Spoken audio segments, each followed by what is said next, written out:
Hello, नमस्कार, आदाब, सलाम, जो भी हो। चलिए हम इस वीडियो को शुरू करते हैं। इस वीडियो में हम देखने वाले हैं मॉडल सेट सोशल साइंस, जी हाँ, सामाजिक विज्ञान का। आप किसी भी बोर्ड से हैं, ये मायने नहीं रखता। ये मॉडल सेट 2022 के लिए इम्पोर्टेंट होने वाला है। जैसा कि मैं बोल रहा हूँ, बिल्कुल सही बोल रहा हूँ। तो चलिए इस वीडियो को शुरू करते हैं। 80 प्रश्न होंगे, 18 नहीं, 80 प्रश्न होंगे। और इसमें से आपको कितने के उत्तर देने होंगे? बिल्कुल 40 प्रश्न के उत्तर देने होंगे। बिल्कुल हलवा सा सवाल होगा। बोर्ड परीक्षा को आप फोड़ के आएंगे, ये मेरी गारंटी है। तो चलिए इस वीडियो को शुरू करते हैं बिना किसी देर के। तो मैं बता दूं कि स्वागत है आपका बिहार स्टडी सेंटर में। तो सब्सक्राइब नहीं किए तो कर सकते हैं। चलिए हम वीडियो को शुरू करते हैं। प्रश्न देख लेते हैं थोड़ा सा। हाँ, प्रश्न आ गया आपके स्क्रीन के सामने। पहला प्रश्न क्या है? हिंद चीन में कौन सा राष्ट्र शामिल नहीं है? तो यहाँ पे छात्र क्या करते हैं, यहाँ पे जो नहीं है उसे नज़रअंदाज कर देते हैं और क्या पढ़ते हैं, हिंद चीन में कौन सा राष्ट्र है। तो ये बिल्कुल गलत पढ़ते हैं। यहाँ पे पूछा गया हिंद चीन में कौन सा राष्ट्र शामिल नहीं है। ऑप्शन ए में दिया हुआ है वियतनाम, बी में लाओस, सी में चीन और डी में कंबोडिया। तो बहुत से छात्र क्या करेंगे, हिंद चीन दिख रहा है तो चीन में ऐसे टिक मार देंगे। जी हाँ, ये बिल्कुल गलत है। हिंद चीन में कौन सा राष्ट्र शामिल नहीं है? तो चीन जो है वो हिंद चीन में शामिल नहीं है। तो आपका ऑप्शन नंबर सी राइट हो जाएगा। अगला प्रश्न देखते हैं। जो इंग्लिश मीडियम के स्टूडेंट है वो इंग्लिश में भी देख सकते हैं। अगला प्रश्न है वियना कांग्रेस कब हुआ था? ऑप्शन ए में देखा 1815, ऑप्शन बी में क्या है 1818, सी में 1820 और डी में 1848। तो वियना कांग्रेस कब हुआ था? तो ऑप्शन नंबर ए राइट हो जाएगा। 1815 में वियना कांग्रेस की स्थापना हुई थी। अगला प्रश्न देखते हैं। अगला प्रश्न क्या है? 3 नंबर प्रश्न, भारत में गदर पार्टी की स्थापना किसने की? यहाँ पे थोड़ा फास्ट चलेंगे क्योंकि 80 प्रश्न है और ज़्यादा लंबा वीडियो कोई देखना ही नहीं चाहता है, चाहे वो एजुकेशन का वीडियो हो चाहे कोई भी वीडियो हो। भारत में गदर पार्टी का स्थापना किसने की? ऑप्शन देखते हैं। गुरदयाल सिंह, चंद्रशेखर आज़ाद और ऑप्शन नंबर सी में लाला हरदयाल, डी में सोहन सिंह भाकना। तो यदि आपको उत्तर मालूम है तो कमेंट बॉक्स में आप अपना उत्तर दे सकते हैं। उससे आपको यह पता लगेगा कि कितना उत्तर आप सही कर रहे हैं। आप अपने आप को परख भी सकते हैं। तो इस प्रश्न का सही उत्तर हो जाएगा लाला हरदयाल जी जो थे। भारत में गदर पार्टी की स्थापना उन्होंने ही किया था। अगला प्रश्न 4 नंबर प्रश्न क्या बोल रहा है? ध्यान से देखेंगे हर प्रश्न, कोई भी प्रश्न मिस मत करेंगे। क्या पता कौन प्रश्न आने वाला है, ये तो हमने अनुमान लगाया है और इसमें से कोई भी प्रश्न आ सकता है। तो चलिए हम देखते हैं अगला प्रश्न क्या है। द्वितीय महायुद्ध के बाद यूरोप में किस संघ का उदय आर्थिक दुष्प्रभाव को समाप्त करने के लिए हुआ? ऑप्शन ए में दिया हुआ है सार्क, बी में नाटो, सी में ओपेक और डी में यूरोपीय संघ। तो यहाँ पे क्या बोल रहा है? द्वितीय महायुद्ध जो सेकेंड वार था उसमें उसके ख़त्म होने के बाद कौन सा जो आर्थिक दुष्प्रभावों को दूर करने के लिए संस्था जो ऊपर उठा था, तो वो क्या है? तो यूरोपीय संघ जो है वही है वो संस्था जिन्होंने आर्थिक दुष्प्रभावों को दूर करने के लिए भी कार्य किया था। तो ये इतिहास के प्रश्न है। आगे देखते हैं अगला प्रश्न, बिल्कुल आसान प्रश्न। नरोत्तम सिनानु किस देश के शासक थे? ऑप्शन ए में दिया हुआ है वियतनाम, बी में लाओस, सी में थाईलैंड और डी में कंबोडिया। तो सही उत्तर हो जाएगा आपका option number D, Norodom Sihanouk Cambodia के शासक थे। अगला प्रश्न 6 नंबर प्रश्न क्या है? कमेंट में तो उत्तर आपको देना ही चाहिए। वाष्प चलित इंजन का आविष्कार किसने किया? स्टीम इंजन जिसे हम बोलते हैं, वाष्प चलित इंजन। ऑप्शन देख लेते हैं। Humphry Derby, James Watt, George Stephen, Robert Fulton. तो सही उत्तर आपका ऑप्शन नंबर बी जो कि है जेम्स वाट जो थे उन्होंने वाष्प चलित इंजन, जेम्स वाट नाम याद रख लीजिए, जेम्स वाट ने वाष्प चलित इंजन का आविष्कार किया था। अगला प्रश्न 7 नंबर प्रश्न क्या है? Tata iron and steel industry या Tata iron and steel company की स्थापना कब हुई? प्रश्न को पूरा ध्यान से पढ़ेंगे। Tata iron and steel company जो कि झारखंड में है शायद, तो उसकी स्थापना कब हुई थी? ऑप्शन ए में दिया गया है 1854, बी में 1907, सी में 1915 और डी में 1823। तो सही उत्तर आपका ऑप्शन नंबर बी हो जाएगा 1907। याद कर लीजिए, 1907 में Tata iron and steel industry की स्थापना हुई थी। अगला प्रश्न जो कि बिहार से रिलेटेड है, जो बिहार के स्टूडेंट हैं यह उनके लिए ही इम्पोर्टेंट होगा। गोलघर कहाँ स्थित है? तो ये प्रश्न इतना लड्डू सा प्रश्न है, हाथ में ले लीजिए इसे। पटना में। गोलघर कहाँ स्थित है? पटना में। तो ये भी प्रश्न पूछा जाता है कि गोलघर को किस के लिए बना गया था, मतलब गोलघर के बनाने का उद्देश्य क्या था? तो उद्देश्य क्या था जानते हैं? अनाज रखना। गोलघर को बनाया गया था अनाज रखने के लिए। तो अगला प्रश्न देखते हैं, 9 नंबर प्रश्न। बिल्कुल आसान से प्रश्न है, आप पढ़ाई को सीरियस ले लीजिए। अभी से बोर्ड परीक्षा में आने वाले जो दिन हैं आप उन्हें ऐसे ना बिताएं, पढ़ाई करें, लगातार पढ़ाई करें। जब रिजल्ट आएगा तो आप अपने माता पिता के चेहरे पर वो खुशी देख लेंगे। अभी आप नहीं पढ़ेंगे तो जिस दिन रिजल्ट आएगा ना उस दिन सोचेंगे कि काश पढ़ लिया होता। तो चलिए हम देखते हैं 9 नंबर प्रश्न। ये बात मैं क्यों बता रहा हूँ? यह बात इसलिए बता रहा हूँ कि बहुत से ऐसे छात्र हैं कि आधा वीडियो देखते हैं चले जाते हैं और जिस दिन रिजल्ट आता है उन्हें पछतावा होता है। 9 नंबर प्रश्न है, किस अमेरिकी राष्ट्रपति ने न्यू डील लागू की? Which American president launch the new deal? New deal किसने लागू की? ऑप्शन ए में देखते हैं वुडरो विल्स, ऑप्शन बी में एफ.डी. रूजवेल्ट, ऑप्शन सी में अब्राहम लिंकन और डी में जॉन कैंडी। तो सही उत्तर देख लेते हैं, किस अमेरिकी राष्ट्रपति ने न्यू डील लागू की? तो वो है आपका एफ.डी. रूजवेल्ट। ऑप्शन नंबर आपका बी हो जाएगा। एफ.डी. रूजवेल्ट जो थे अमेरिकी राष्ट्रपति थे और न्यू डील उन्होंने ही लागू की थी। अगला प्रश्न बिल्कुल आसान सा प्रश्न, नेपोलियन संहिता किस वर्ष लागू हुई? ऑप्शन ए में देखते हैं 1779, ऑप्शन बी में 1791, सी में 1801 और 1804। तो नेपोलियन संहिता कब लागू हुई? तो नेपोलियन संहिता 1804 में लागू हुई। आपका ऑप्शन नंबर जो है डी हो जाएगा 1804। इसका पीडीएफ आपको हमारे Telegram group Bihar study centre के नाम से ही है, आपका अपना यूट्यूब चैनल के नाम से ही है। तो सर्च करेंगे टेलीग्राम पे या लिंक मिल जाएगा डिस्क्रिप्शन बॉक्स में, ज्वाइन कर लें, पीडीएफ मिलेगा बिल्कुल फ्री। और अगला प्रश्न है, फ्रैंकफर्ट की संधि कब हुई? ऑप्शन ए में देखते हैं 1864, 1866, 1870, 1871। क्या कर रहे हैं? कमेंट बॉक्स में उत्तर दें, अपने आप को परख लें यहीं पे, नहीं तो बोर्ड परीक्षा में दिक्कत कर जाएगा। फ्रैंकफर्ट की संधि 1871। जी हाँ, फ्रैंकफर्ट की संधि 1871, 1871। चलिए आगे बढ़ते हैं। कार्ल मार्क्स का जन्म कहाँ हुआ था? कार्ल मार्क्स का जन्म कहाँ हुआ था? इतिहास का प्रश्न है। जर्मनी में, इंग्लैंड में, फ्रांस में, पोलैंड में। तो उत्तर है बिल्कुल आसान सा, कार्ल मार्क्स का जन्म हुआ था जर्मनी में।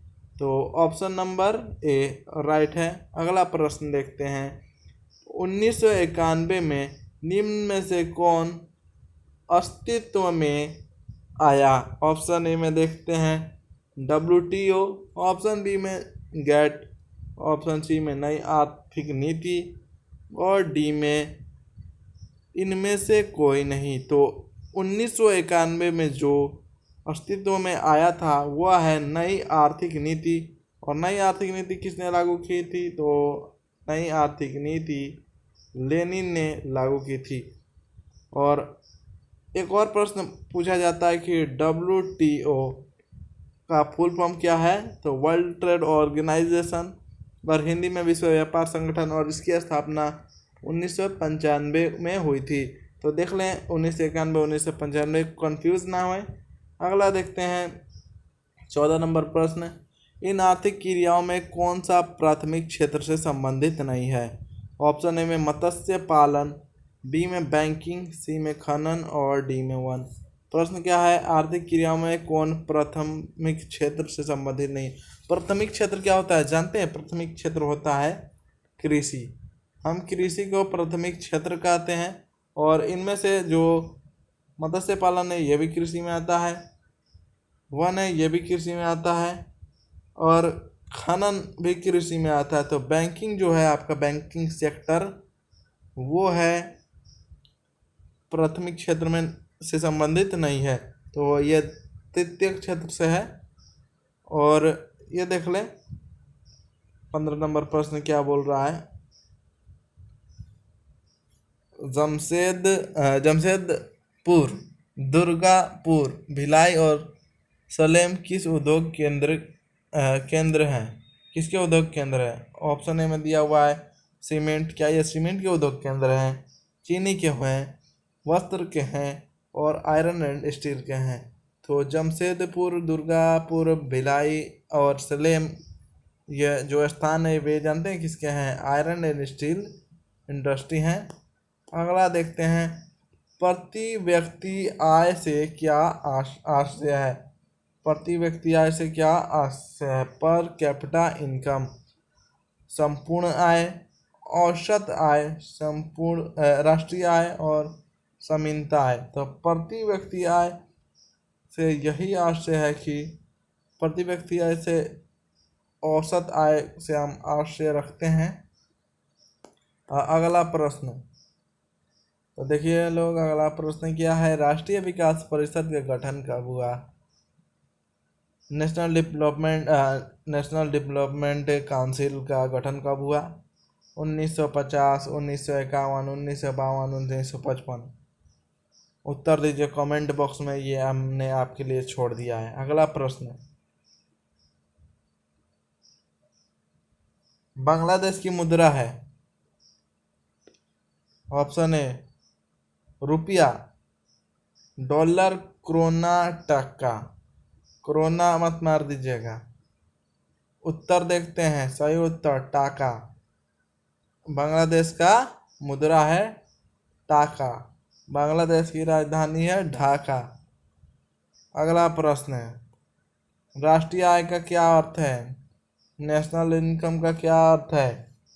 सरकार की आय नहीं, पारिवारिक आय नहीं, सार्वजनिक उपकरणों की आय नहीं, उत्पादन के साधनों की आय। सही उत्तर आपका ऑप्शन नंबर डी, उत्पादन के साधनों की आय। शायद इसमें थोड़ा सा कंफ्यूजन है। यदि आपको यह लग रहा है कि इस वीडियो में कोई भी प्रश्न गलत बताया गया तो कमेंट बॉक्स में ज़रूर बताएं ताकि हम उसे सुधार कर सकें। अगला देख लेते हैं, 20 नंबर क्या बोल रहा है। प्रश्न है, भारत में उपभोक्ता संरक्षण कानून कब लागू हुआ? ऑप्शन ए में 1968, बी में 1986, सी में 84 और डी में 76। उपभोक्ता संरक्षण कानून, कंज्यूमर प्रोटेक्शन एक्ट, CPA जिसे हम कहते हैं, जानते हैं कब लागू हुआ? 1986 में यह लागू हुआ था। तो आपका ऑप्शन नंबर कौन राइट हो जाएगा? ऑप्शन नंबर आपका राइट हो जाएगा बी नंबर, 1986। जानते हैं ये क्यों लागू हुआ था? क्योंकि कंज्यूमर को ठगा जा रहा था नकली सामान देकर, सस्ते दाम के सामान को महंगा बेचकर, ये सभी प्रकार से। अगला प्रश्न देखते हैं, 21 नंबर प्रश्न क्या है, भूमि विकास बैंक द्वारा किस प्रकार का ऋण प्रदान किया जाता है? अल्पकालीन ऋण, मध्यकालीन ऋण, दीर्घकालीन ऋण या इनमें से सभी? तो बहुत से ऐसे छात्र होंगे कि बिना कुछ सोचे समझे ऑप्शन डी मारेंगे, इनमें से सभी। जी हाँ, यह बिल्कुल गलत है। ऑप्शन नंबर सी राइट हो जाएगा, दीर्घकालीन ऋण, जो कि लॉन्ग टर्म लोन होता है, जो भूमि विकास बैंक प्रदान करती है। अगला प्रश्न 22 नंबर प्रश्न, भारत में किस प्रकार की आर्थिक प्रणाली पाई जाती है? पूंजीवादी अर्थव्यवस्था, समाजवादी अर्थव्यवस्था, मिश्रित अर्थव्यवस्था, साम्यवादी अर्थव्यवस्था। तो भारत में जो पाई जाती है वो होती है मिश्रित अर्थव्यवस्था। ऑप्शन नंबर सी याद कर लें। अगला प्रश्न देखते हैं, नोट करते चलिएगा कॉपी में, यदि कॉपी लेके बैठे हैं तो, हालांकि पीडीएफ मिल ही जाएगी। 23 नंबर, नागा अर्जुन सागर संबंधित परियोजना संबंधित है। सतलज नदी से, कावेरी नदी से, नर्मदा से या कृष्णा नदी से। तो उत्तर जानते हैं, इसका उत्तर हो जाएगा डी नंबर, नागा अर्जुन जो सागर है ये है सागर बोल रहे हैं परियोजना है, और यह है जानते हैं कृष्णा नदी से। अगला देखते हैं 24 नंबर प्रश्न क्या है। प्रश्न है 26 दिसंबर 2004 को विश्व का कौन सा भाग सुनामी से प्रभावित हुआ था? ऑप्शन ए में पश्चिम एशिया, बी में अंटार्कटिका महासागर, सी में अटलांटिक महासागर और डी में बंगाल की खाड़ी। तो 26 दिसंबर 2004 को जानते हैं बंगाल की खाड़ी में सुनामी का आया था, जो कि बहुत ही भयंकर सुनामी था। इसके बारे में आप इंटरनेट पे सर्च कर सकते हैं। अगला प्रश्न क्या है? अगला प्रश्न है 25 नंबर प्रश्न, थोड़ा सा जूम कर लेते हैं। 25 नंबर प्रश्न है, सामान्य संचार व्यवस्था के बाधित होने का मुख्य कारण है। सामान्य संचार व्यवस्था जो है, टेलीफोन लाइन है या कम्युनिकेशन सिस्टम है, वो बाधित क्यों होता है? ऑप्शन ए में देखते हैं केबल का टूट जाना, बी में संचार टावरों की दूरी, सी में टावर की ऊंचाई में कमी और डी में इनमें से कोई नहीं। तो सही उत्तर आपका हो जाएगा ऑप्शन नंबर ए हो जाएगा।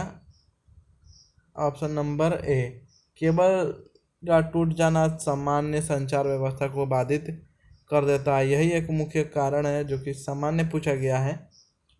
अगला प्रश्न देखते हैं। अगला प्रश्न है, बाढ़ क्षति पहुंचाती है। बाढ़ से क्या क्या नुकसान होते हैं, किसको किसको नुकसान होते हैं पूछा गया है। फसल को, पशुओं को, भवनों को, उपरोक्त सभी। ऑप्शन नंबर डी राइट हो जाएगा। बाढ़ जो है किसी को नहीं छोड़ता, इनमें से सभी को क्षति पहुंचा देता है। आगे बढ़ते हैं थोड़ा स्पीड में। 27 नंबर प्रश्न, स्वर्णिम चतुर्भुज संबंधित है। क्वाड्रिलेटरल गोल्डन क्वाड्रिलेटरल जो है वो किससे संबंधित है? रेलवे से, सड़क मार्गों से, जल मार्ग से, वायु मार्गों से। तो उत्तर देख लेते हैं। उत्तर है आपका सड़क मार्ग से, यानी कि रोडवे से। अगला प्रश्न, बाढ़ के समय लोगों को जाना चाहिए, कहाँ जाना चाहिए? गांव से बाहर भाग जाना चाहिए, खेतों में या उच्च भूमि पर, या कहीं नहीं जाना चाहिए, वहीं रुक जाना चाहिए। तो बाढ़ से लोगों को कहाँ जाना चाहिए बचने के लिए? तो ऊंची भूमि पर जाना चाहिए। बहुत ही आसान प्रश्न है। अगला प्रश्न देखते हैं। 29 नंबर प्रश्न क्या है? निम्न में से कौन क्षेत्रीय राजनीति दल है? ऑप्शन ए में भारतीय जनता पार्टी, बी में भारतीय राष्ट्रीय कांग्रेस, सी में जनता दल यूनाइटेड, डी में भारतीय कम्युनिस्ट पार्टी। तो क्षेत्रीय दल पूछा गया है, ग्रामीण क्षेत्रीय दल कौन है? ऑप्शन देख लेते हैं। ऑप्शन में दिया हुआ बीजेपी, जो कि बिल्कुल नहीं है। ऑप्शन बी में भारतीय राष्ट्रीय कांग्रेस, जो कि बिल्कुल नहीं है। और सी में जनता दल यूनाइटेड और डी में भारतीय कम्युनिस्ट पार्टी। तो आपका ऑप्शन नंबर डी राइट हो जाएगा। याद कर लें, भारतीय कम्युनिस्ट जो पार्टी है वो है क्षेत्रीय दल, से हम क्षेत्रीय दल कहेंगे। अगला प्रश्न क्या है? 30 नंबर प्रश्न और आखिरी प्रश्न है। इसके आगे प्रश्न अगले वीडियो में देखेंगे। 30 नंबर प्रश्न क्या? पंचायत के चुनाव कौन करवाता है? पंचायत के चुनाव कौन करवाता है? केंद्र सरकार, जिला परिषद, राज्य सरकार, राज्य चुनाव आयोग। यहाँ पे समझ में नहीं आता होगा तो यहाँ पे हम इंग्लिश में भी बता देते हैं कि who conduct the panchayat election. कौन कंडक्ट कराता है इलेक्शन को?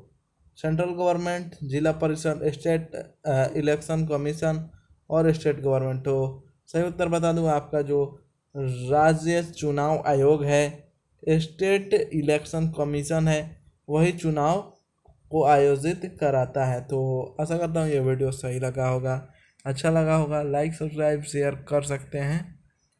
चलता हूँ, तब तक के लिए धन्यवाद। मिलते हैं अगले वीडियो में। इसी तरह के वीडियो आपको मिलते रहेंगे। पूरी तरीके से हेल्प करना